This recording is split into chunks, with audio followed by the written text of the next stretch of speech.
সফলতার কোনো শর্টকাট হয় না, হয় অনেক কাঠখড় পুড়িয়ে জীবন যুদ্ধের প্রতিটি অধ্যায়ে নিজেকে প্রমাণ করে করে একটু একটু করে আপনি সফল হবেন, একটু একটু করে আগাবেন। ইটস এ জার্নি, এটা কোনো ডেস্টিনেশন নয়।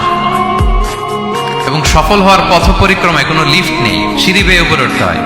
কি বেয়ে? কিন্তু আমরা সফল হতে চাই কিভাবে?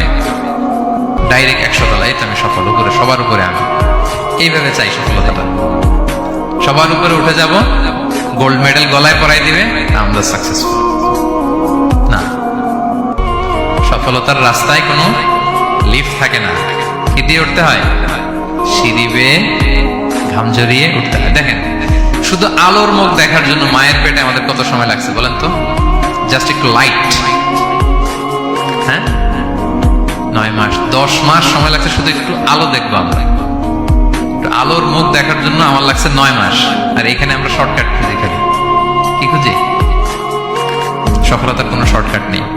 অল্প এফোর্টে যারা সফল হতে চায় এরা কোনোদিন সফল হয় না। ইউসুফ আলাইহিস সালামের জীবনীটা একটু খেয়াল করেন, একটু একটু করে তিনি সামনের দিকে গিয়েছেন এবং সবশেষে ইজিপ্টের ফিনান্স মিনিস্টার হয়েছে।